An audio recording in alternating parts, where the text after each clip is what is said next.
We're back. It's been a week, suspended in animation, waiting in anticipation, here in Aki's bathroom. And it's the big moment for Denji. Finally, he will get the comfort of anything resembling sexual intimacy with another person. Can I call her a person? And being as touch-starved as Denji is, it really does feel like this huge thing. We're here with him in this moment, his breathing unsteady and heart pulsating. And so it begins. The first one was fraudulent, you're being scammed! At this moment, you can already see the disbelief setting in, but he's still nearly paralyzed, hardly able to process what's even happening. With the last two very rationed fondlings, I want to take a moment to acknowledge the very muted and brief vocal and physically awkward reactions Power has to his touch. And just like that, it's over. Power hops up, ready to be done with this shit, but pleased with herself for surely meeting Denji's expectations. Except not at all. You know, at first I didn't know how to feel about the last episode ending before Denji gets what he's after, but I quickly realized just how brilliant it is to force us to sit on that expectancy, make the seconds right before the act last an eternity to build the suspense to the max. And then here we are, finally, a cramped toilet stall, at first without any music at all, just real bathroom ambience, and a real experience. This was not what Denji thought it would be at all, and there's no way he could have ever known or understand why. This is more than new for him. It's completely unheard of. Later, as reality begins to creep back into focus, the music very subtly begins, and we're continuing on autopilot, rapidly returning to a present headspace. What the fuck is basically all he can think for the next entire day. He almost died twice for that? On some level, I think anybody chasing a dream that eventually grabs hold of it can empathize with this experience. You've been working so hard, all you could think about was that one goal. And when you finally get there, you're still you. Your problems haven't gone away, or at least there are new ones. And worst of all, the pleasure and satisfaction you were sure was going to flood in when you got here is not what you fantasized, if it's there at all. You're still in the same reality ultimately, even if things are almost certainly different than before in some way. What does one do next when they've reached a goal and don't feel happy? All you can do is either figure out how to be content where you are, or aim for something more. But that's disheartening, because what if you get there, and that too doesn't feel like enough? Sometimes all it takes to change everything is a little flip in perspective, a shift in one's mindset, and Makima is here to be that exact switch. I cannot believe the power of Chainsaw Man. Never before would I have believed I'd find it meaningful to assess at length 2 scenes entirely focused around touching anime titties. This is clear proof that Fujimoto can make anything he wants happen. Makima provides for Denji his vision, warm, slow music and all, animated magnificently, while one-for-one recreating the manga's imagery. Another testament to the manga here is that this night and day scene enables us to feel all the same emotion with none of the color, motion, or actual pacing. But here, with all of that available to us, it's crystal clear. As Makima shows Denji that anything can be a unique experience given a new context, every deliberate movement of her hand is painstakingly crafted to the point where you can almost imagine the sensation vicariously. It's all extremely sensual, and I can't help but think about how if this were any other show, this would make me uncomfortable or feel impossible to take seriously. There'd be some pornography-esque spit coming out of her mouth, or an overemphasis on her boobs, maybe with a loud boing sound. Yet here we are, a scene about Denji grabbing tits again, and the emphasis is intentionally not on the tits. Here too, we are with Denji as his heart is once again set aflame, his shock turned up even further as he can't even get a breath in. It's all about the perception and feeling that Denji is going through as he learns more about human interaction. And right as Denji is coming back to consciousness after all her foreplay, opposite of the previous version, the music goes silent. The chair creaks, and this reality is made concrete. This is what Denji hoped for. Well, kinda. It does almost give him a stroke or brain damage from falling backward, but man, his dopamine skyrocketed to the moon. He doesn't even know what to do with it. But Makima does. Right as he's put in this vulnerable position, Makima asks of him blatantly to do her a favor. She takes her job very seriously, and I imagine with just about anybody else, she'd have to be a little more subtle in incentivizing her coworkers. But this is Denji we're talking about. So do what Makima asks, and you can have anything you want, big guy. So, not a big deal or anything, but could you maybe in return kill the Gun Devil? The Gun Devil appeared in America, who's surprised, 13 years ago and hasn't been seen since. It was an autumn afternoon, I believe, sunny day, low humidity. Might have been somewhere in early to mid-September, I'm having trouble pinpointing the date, but I'm sure it was a Tuesday. Pay no attention to the snow, that's not important. Anyway, terrorists attacked that day, using guns, mind you, and this is after gun violence was aired all over the television and reported at an all-time high following the use of guns as a devil countermeasure. In under 5 minutes, it's said the gun devil fired some rounds into some countries and murdered 1.2 million people. Needless to say, people were getting a little uncomfortable with the idea of firearms, and with them, the idea of a demon wielding the name, or any demon really at this point. The transition from showing us the news jumping back to when it was live in Aki's old home is masterful. Aki remembers the day the gun devil reared its ugly barrel quite well, even down to the story about the city mouse and the country mouse that mom and dad were reading to his younger, sickly brother, Tayo. He remembers the mix of emotions he felt when his parents told him he needs to play alone as they care for Tayo, before Tayo insists he spend time with him. He remembers well the snowball fight he enjoyed together with Tayo, and he especially remembers telling Tayo to fetch a catcher's mitt from the house so as to protect his hands from the cold. Disappointment, annoyance, love, joy, disbelief, unfathomable horror, guilt, winter-themed chill lo-fi music to relax and study to. He remembers it all like it was yesterday.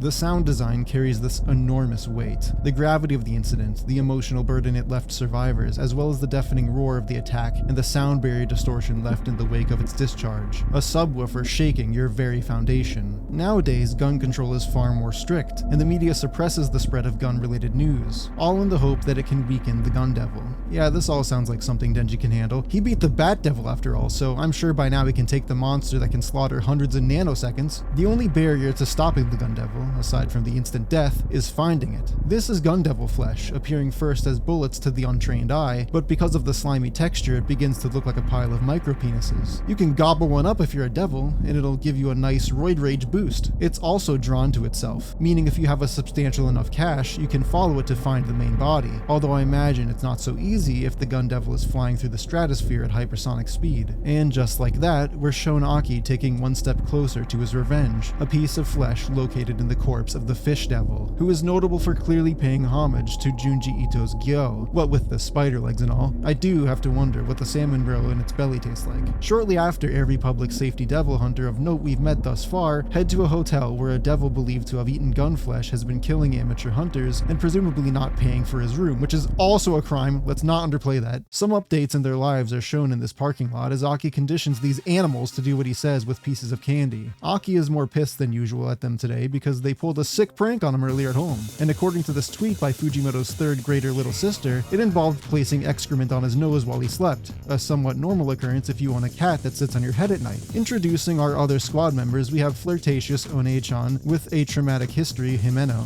the perpetually terrified and infamously memed on Kobeni, and the gentlemanly and kind of prudish Arai. Himeno, in an attempt to motivate an increasingly frustrated Denji, offers to the person that kills this devil a kiss on the cheek. Denji, who has sealed his virginity safely away for his true sweetheart boyfriend-free girl, parrots advice Makima gave him earlier about how physical intimacy is enhanced when done between people who better understand each other, as opposed to Power, who doesn't understand much of anything. Interesting how Denji proclaims this whole thing verbatim to show off how much he's grown as a person, while also showing how ignorant he is to the point that just about anybody could probably instill an idea about human interaction into him if they tried in the slightest. Case in point, Denji does a perfect U-turn back to his desperate, horny self the moment Himeno offers a tongue kiss instead, sauntering forward, giggling like Cornholio, traversing the White House, talking about how he's gonna score. The dialogue in this whole scene continues to be fucking amazing as Kobeni pipes up to ask what they're going to do, this is horrible, to which Power vacantly replies that she yearns for blood. Feeling confident yet, Kobeni? Meanwhile, Arai is sick of Denji's shit and is here to White Knight to protect the dignity of these fair maidens. Denji is just preoccupied with how gay it feels to have Arai elbow his throat, inciting Power to join in on the bullshit, while Kobeni follows along in the hopes that nobody thinks the piss stain on the floor is hers. Himeno and Aki chit-chat about the floor, placing bets on how many will survive, before Himeno tells Aki not to die on her, sending him into a flashback from the first time they met, and Aki began training under a more stone-faced Himeno in this scenic graveyard. She informs him that he'll be her sixth partner because the last five were useless and died for it, crows symbolizing the death that engulfs the two, if the headstones weren't doing it for you. Finally, it occurs to the cartoon characters that this whole bantering and wandering around scene is written to be oddly long and aimless. In response, a funny little fellow meanders into the hall and launches himself at Kobeni, and is prompted promptly stopped by Himeno using Star Wars, I refuse to reference that any further, and Power chopping him like an onion. Unfortunately for Power, this devil was not in fact halted midair because of her imposing aura, and was actually being firmly grasped by Himeno's Ghost Devil arm, which is contractually obligated to help out ever since Himeno popped her eye out and fed it to the Ghost Devil like a grape. Speaking of grapes, many devils appear to have purple juice for blood, and I'm not sure what determines it. Bat Devil's was less vibrantly purple, and Leech Devil's was genuinely red, but that's as deep as the spectrum seems to go for now. Marching onward, Power wonders why nobody here distrusts her. She could just stab somebody right now, she's gonna do it! She's gonna do it for real! Obviously, she forgot what Aki said like 10 minutes ago about how fiends who act out of line are subject to immediate termination, illustrated by Himeno choking her out and explaining that everything is easier if she just doesn't do that. Similarly to the Fox Devil, the briefly visible ghost hand is shown to be materializing out of thin air, whereas here from Himeno's view, it just kind of stretches out from the border of the screen. A bonerific way to toy with perspective and use the limits of space on a screen to portray a reality-bending supernatural arrival. More of this and less sticking out of the pavement, thank you. As she is released, the group walks by with Denji snickering at her misfortune and Power muttering about how she'll eat them all someday, which is very cute. I love how quickly we can see the two becoming friends now that they get each other more. Like, how great is it that they're just leaning on each other like dogs while being talked down to by their superiors? Their understanding of personal space and boundaries is virtually non-existent, accounting for all things, but their comfort around each other is markedly different from before Power tried to kill him. I think even though Aki's all mad about that shit-face thing, we can see his relationship with them beginning to ease up more here too.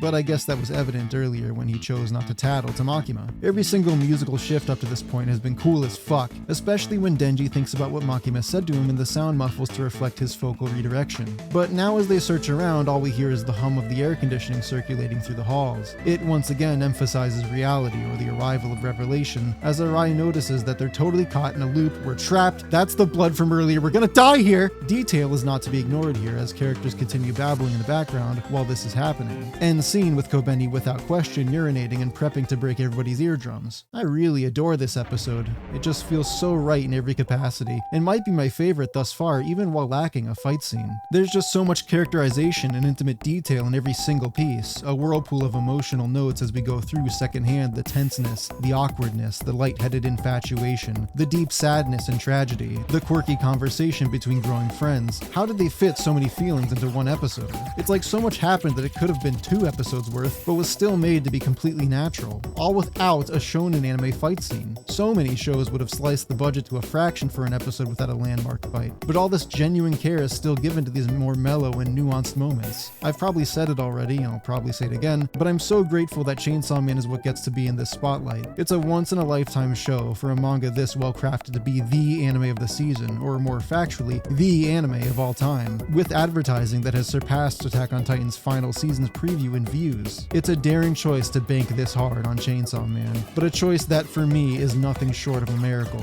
when I'm so used to uninspired surface-level stories getting all the attention. You have my thanks, Mappa. And to cap it off, outro review! Only episode 5 and the ending has already overwhelmed what I was sure would be my favorite for the run of the show in episode 3, and become my new favorite. The song is In the Back Room by Pseudo, and it's so zealous and empowering sounding, such a catchy beat progression. I'm not good with music terms, but this one I'd very easily listen to whether it was a Chainsaw Man outro or not, which is good because I don't think I knew this group before now. And what a fitting title, we've literally entered a liminal nightmare in which the hotel halls have become an eternal loop, a room in the back of the hotel's reality. A backrooms, you could say. The backrooms, internet reference, fuck you! This idea is blatantly showcased with our characters ambling through various symbolic loops encased in a multitude of religious iconography, like the Four Horsemen or the Many Halos, an inspiration from tons of different classical paintings, art movements, and methodologies. The number of tidbits one could sift through to find all the illusions is video worthy on its own, and I'm more than certain that's already out there 10 times, so I won't go into much more detail. But I do love the use of famous art to draw parallels for our characters. It's something Fujimoto already does regularly in the manga, as you could see in the Bat Devil's introduction. I wouldn't look up too much about it if you're an anime-only viewer, however, because this is all layered atop an enormous amount of foreshadowing, akin to a certain Attack on Titan outro that referenced shit that hadn't even happened yet in the manga yet, the crazy fucks. It's pretty obscure, but when I looked at it scene by scene, it's really there, and it's beautiful, but I'd only think on it if you already know what happens. With such creative diversity jammed into this one outro alone, I'd say I doubt any sequence will impress me more, but with every individual outro managing to be more carefully crafted than most shows' singular outro for the whole season, anything is possible. For now, get some rest in one of the rooms at your disposal. I'll see you next week for checkout.